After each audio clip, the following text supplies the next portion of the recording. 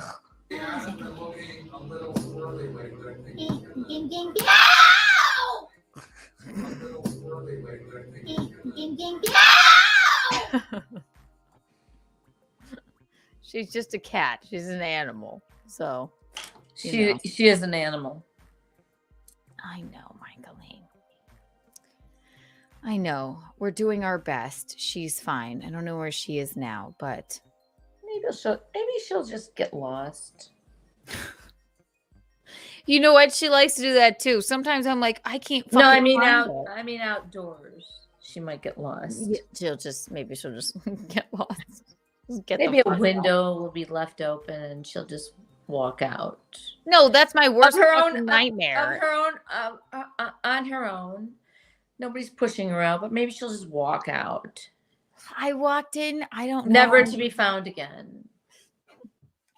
I can't be that mean to the but no, she got me good. Look at my hand. Okay, so this is it. Okay, so you're sticking up for her and then you're showing me your hand. Okay.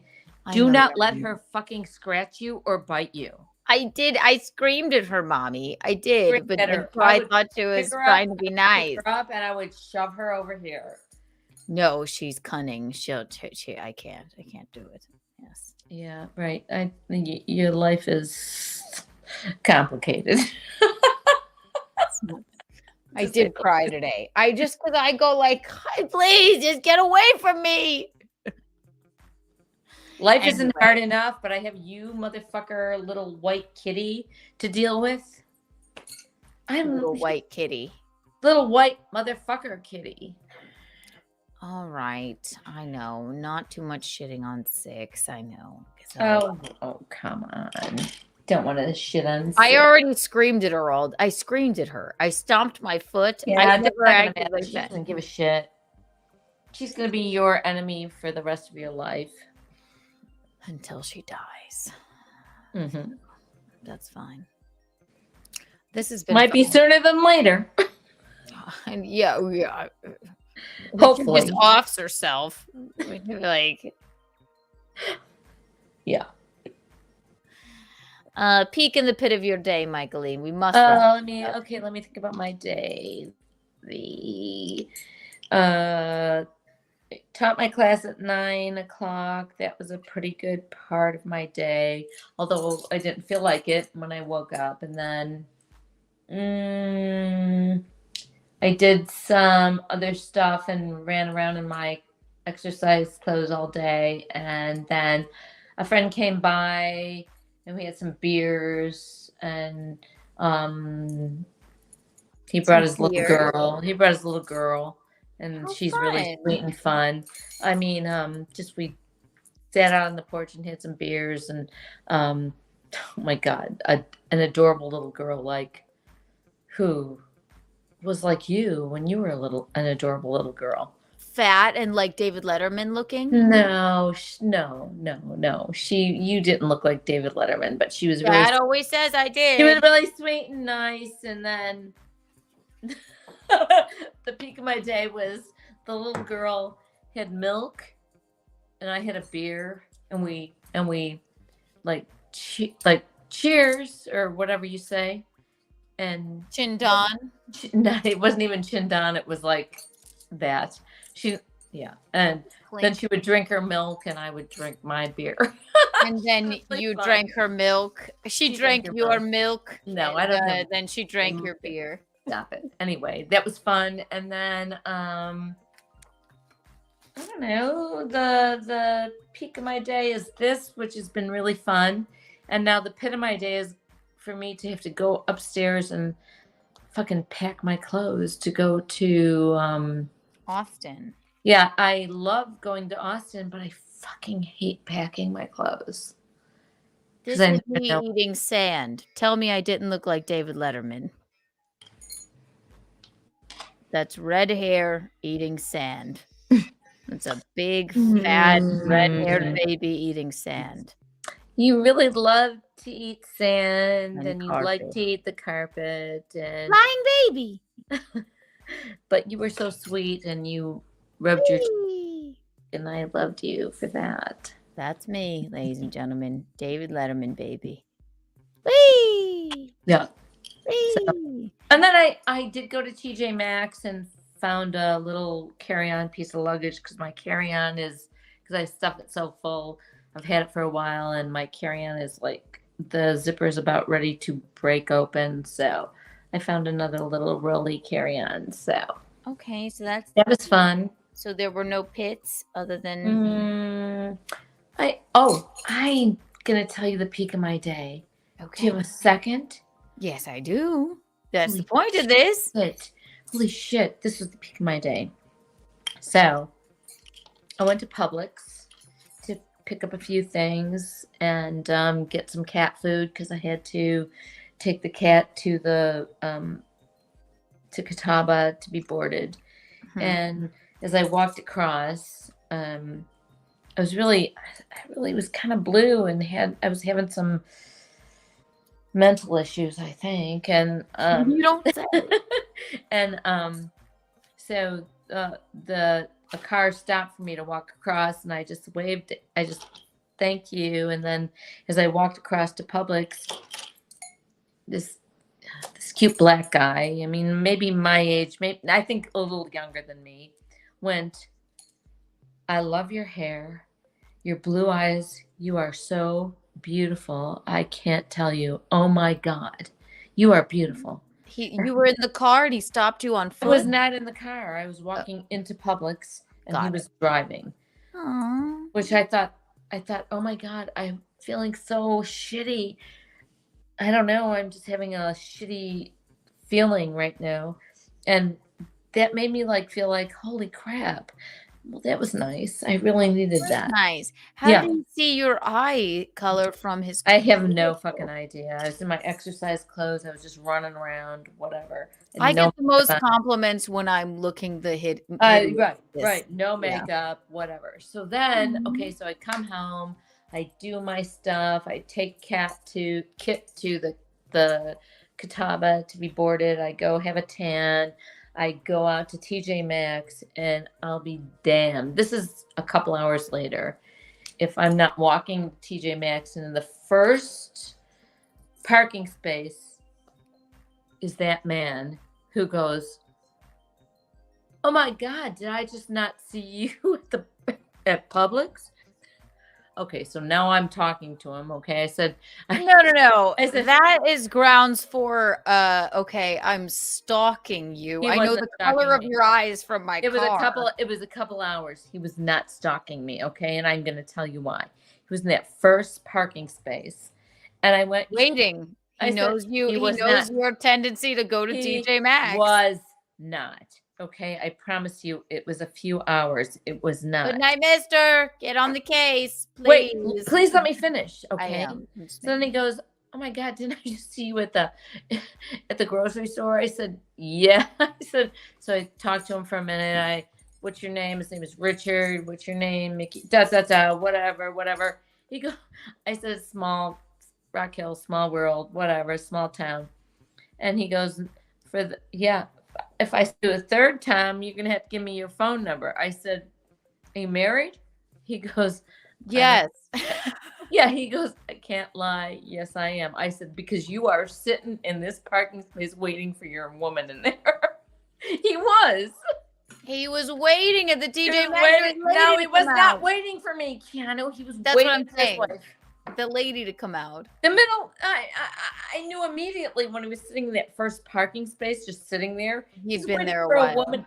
He's waiting for a woman who's his wife to come out. I cannot lie.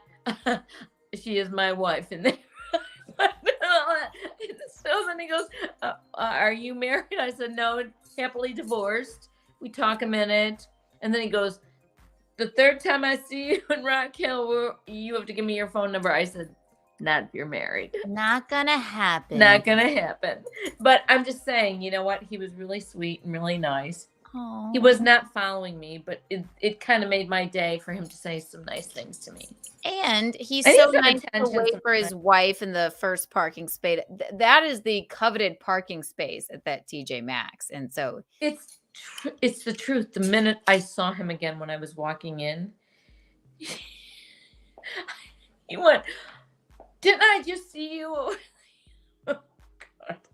married men are so confident. Yeah, I know. No, he was not. He was just a nice guy, really. And he made me feel like I was worthwhile. You are. That I feel like all the time. That still made the Untoward board because he was married. So what was his name? Richard? Richard, yeah. Richard. He didn't ask me for my phone number. He just said, if I see you a third time, you got to give me your phone number. I went, not if you're married. I'm not doing that. He knew your eye color from his car. He's either a stalker or he's just very. Or I have really distinctive, pretty interesting blue eyes. Man. If I see you one more time. I said, you're married. I know you're waiting for your wife out here. Yeah, you're in the first spot, the premier TJ Maxx spot. You're married. You're waiting for your bitch to come out there. Yeah. Thank God. You know what? He's the kind of guy you need. You don't need the guy coming in and just standing there like this. Yeah, they don't have a man cave. Yeah, don't fucking come in if you don't want to be here, okay? Yeah. But be the good guy if you want to drive your wife or she doesn't have a ride. Be the good guy that stays out there, okay? That's nice. You're right. It was It's very nice. It was pretty nice. That was the peak of my day. Somebody who appreciated me as a cute woman. That's all I'm saying. You have a slew of them here right now appreciating you as a cute woman. Yeah. Once he builds a shrine to you and murders his wife, then will you consider marrying him? No, I will never get married again. Fuck that. Marriage ruins everything.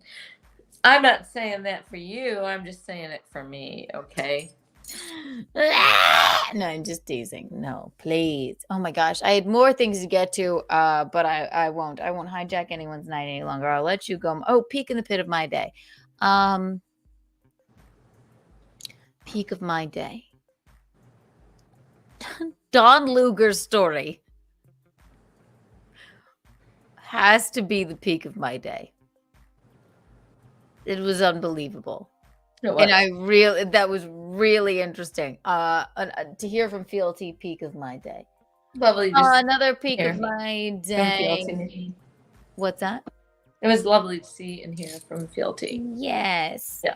I'll be on Morning tomorrow with Bill Schultz and Joanne Nosachinsky. Looking forward to that. The peak of my day. 12. That's 12 Eastern time. Noon. 12 p.m. Eastern time. I'm sorry. I'm flying tomorrow, so don't worry about it. You can catch the replay. See it later. Yeah, I'll see it later. Pit of my day. I had a rough day with 6, but that's all right. Yeah, that was the pit of my day. But I made the house look really very beautiful. Moved the bed again. Yeah, those were the peaks and the pits of my day. And of course, being here with you, fine, lovely people. Yeah, this is always really fun. Of my day. Yeah, likewise, mine too. This is really fun. So, catch me tomorrow on Morning with on Compound Media. Subscribe if you're not subscribed. And catch me there at 12 ET. And then I will tell you my Azel dates. I'm looking forward to the recounting of with the year anniversary of your protest at the pool, because that was very hardcore. June 29th. June 29th. Yeah. That was very cool. I'll let you go and I'll wrap this up, Michaeline. I love you. I love love you, all Mommy. y'all. Thanks for tuning in. Michaeline won't be here tomorrow because she is traveling. But we do have the lovely Ashton Blaze coming on, and she will be my guest and my incomparable co-host, although I won't keep her and hijack her entire night. But we have Keanu Cast tomorrow, and then Michaeline will be back. If not Thursday, she will be back the next week. So, and you will see her lovely, what was it? Windy City breasts there.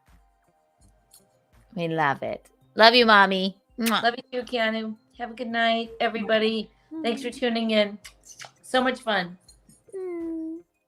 Oh, we love Michaeline. This was fun. Oh my gosh. It always gets to 3 hours and something and it just flies by. Windy City Titties. Yes. Thank you everyone for tuning in. Oh, poor Visconti. He had a long day. You can catch him on he did his show today on Compound Media. Don Jameson was the guest, and then he was a guest on Don Jameson's show, and it was his last show there. So tune in. It was very lovely to see. Very lovely to see. What else did I? Thank you for everybody that called in. I had one more thing I wanted to talk about. I don't know. But the callers tonight, you guys really did make it. You really made the show. You made it an incredible show. And also, obviously, you know what else always makes it an incredible show? Candles and Soaps by the one and only. The one and only.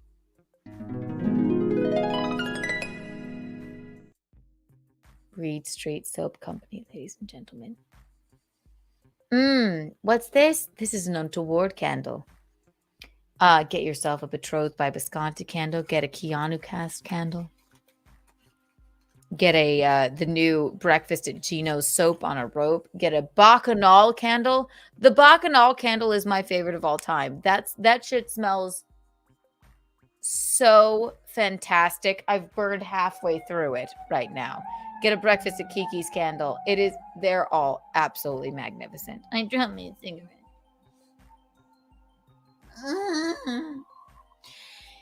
I'm so glad so many people called in. You guys are just the best. If you want a 3D key coin, email untowardawardentry@gmail.com. We still have a few left. And enter the baby pool. Christy Mayer. I almost always call her Chrysanthemum. Christy Mayer. Date, weight, and time. Venmo, $10 to Gino Visconti. Date in the description of the birth. Weight of the baby at birth. And the time of the birth. They're tiebreakers, people. Half the baby goes to you. Half the baby goes to the baby. You just get the baby. Half the money goes to you. Half the money goes to the baby. And if Chrysanthemum is feeling it, she'll give you the baby as well. Fair? I say fair. I say fair. Don Luger, Fealty, Ashley, The Bridge That Fell Down, Ray DeVito, which was Johnny. I love him. God, what the hell was his name? We must speak his name. Johnny Payton. Thank you for taking such an active interest in our little program. Machine Gun Ali, Michael Gavin Ali, and Don Luger, and the man that stalked my mother today, Richard. Thank you so much for being a part of the Untoward Award entries, and thank you for everybody that called in. Everyone was wonderful. Everyone, just wonderful. You have the time of one cigarette with me before I make my leave. I do have to be up early, and early for me is morning on Compound Media starts at noon. So that means I must get there. And I like to be early. So I'll set 50,000 alarms from 9:45 on. It's going to be fun. And again, tomorrow we have the incomparable Ashton coming on. You know her from Simpcast. She will be our great guest. We'll get to the things that we didn't get to tonight. And we will have fun. We'll put the call-in number up. It'll be a bacchanal. on a Wednesday. And then, of course, we have Bacchanal Thursday, and of course, a cooking stream. Oh, that's another thing I wanted to get to. Our new Cooking with Kiki, Sounds of Kiki stream. If you're not subscribed to the In Hot Water show, YouTube, the guy does great fucking work. Just the best. Guinevere, did I not give you enough love? Guinevere. Guinevere, the best. Just the best. Oh, we love her. Oh my God. And the funniest thing too, they said Guinevere and her man went to the grocery store and made the girlfriend for Christophe P. Crunt. So I will be showing that tomorrow as well. If you don't know what that means, then we will show you tomorrow. We love McGuinevere. Erica Atala, we love you. Don, I'm sad I was making his name. It's your story. Watch the replay, Don. That was an incredible story. Very good storyteller. Or maybe you're just like a weird criminal. I don't know. Either way, I loved it. It was like it was the peak of my day. Truly.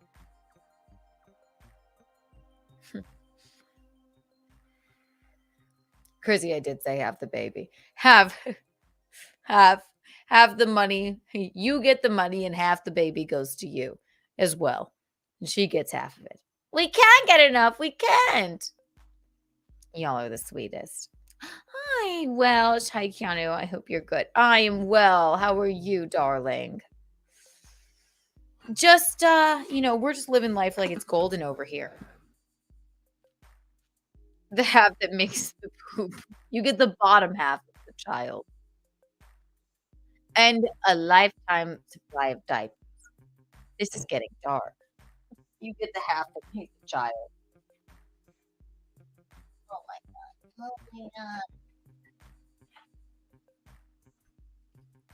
Michaeline is going to visit my brother and his boyfriend in Austin, Texas tomorrow. She has a spot at the mothership. Just kidding. She's just my mother. But maybe she should go by. Can you imagine? Maybe Mickey should just go by and see. You never know. What's your credits be? I'm Keanu Thompson's mother, and I demand to come in here and be funny. Also, look at my breasts. Maybe she could. Maybe she could get that's a good way in. Hello, host of Fear Factor. I am here to tell you my jokes and protest about the pool in my neighborhood. They'd be like, maybe it's so crazy it might just work.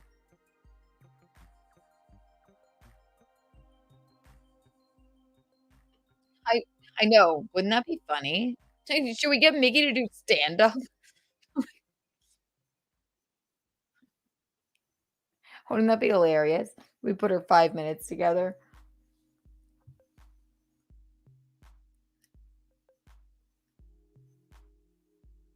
She might be great on stage. You never know. Something to consider. I will write it down. I for sure will write it down.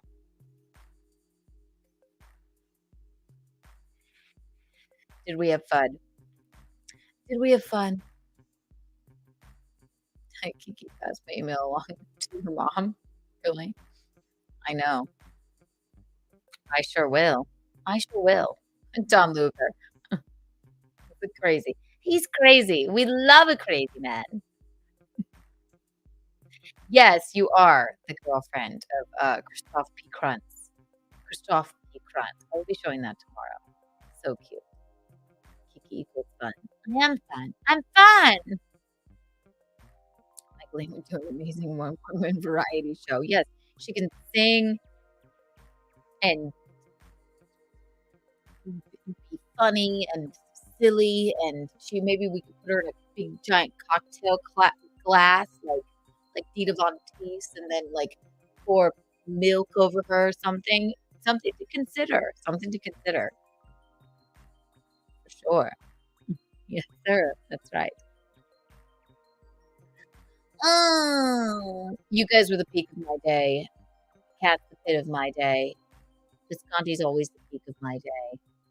I had so much more to get to, but we don't need to because we have a show tomorrow with Ashton Blaze, and you can catch me on Morning at Compound Media tomorrow for Whipped Wednesday. Me, my betrothed, Joanne Nosachinsky, and the incomparable Bill Schultz. Yes, can't wait. We just cannot wait. We're very excited about that. What else? I will be on Bing Bing Bing Bing Bing Bing Bing Bing. Ma, bing bing bing. I will be at Three Monkeys at 8:30. If you're in Manhattan or visiting, I will be at the Three Monkeys at 8:30 on Friday. This Friday, the 29th. Monday, I will be making my second appearance on Larry Sharp's program on YouTube. It's 9 p.m. And I always enjoy going on there. I can't tell you how much I love Larry Sharp. I'm very excited about that. It's called The Sharp Way. Subscribe if you're not subscribed. Also, if you haven't hit the like button here or subscribed and you're watching, that's just rude.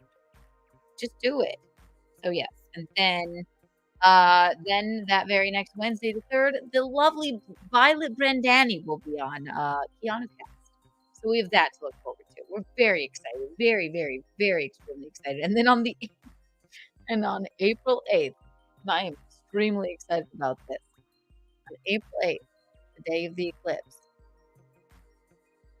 I will be sitting in for Visconti on In Hot Water whilst he is in Sydney, Nova Scotia. I will be doing my best to be Gino. I will be wearing a blazer and a headband, and we will be watching him try and hang out with Frankie McDonald. It's going to be a bacchanal. We're very excited about it. And they'll be Skyping in him and Carl Day Jokes. We just can't get enough. We can't. So I will do my best to be him and embody him. I'm going to try to embody him later. I'm just kidding.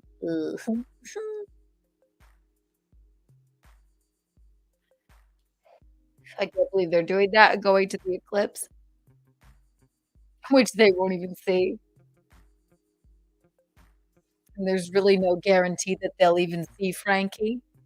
But we have high hopes. Extremely high hopes. So I will be there sitting at that desk for Visconti, banging my hands on the table, and I'll be screaming and wearing a blazer. And he will Skype in, and we will see Frankie, and we won't see the eclipse. But that saves us eye damage. It's good. Subscribe to Compound. Subscribe to Keelan. Hit the like button. I will see you tomorrow at 8, and then Ashton will be here at 8:30, and we're going to have a really great time. And then we have Bacchanal Thursday to look forward to as well, which no holds barred. And tomorrow I will unveil. We will decide together, but mostly me. I have the final say, the Untoward Award winner. Thank you, everyone, for calling in. Thank you for seeing me. Thank you for hearing me. Thank you for feeling. You guys are, you know it. You are the eel's hips. You are the cat's pajamas. You are the bee's knees. Kiki out.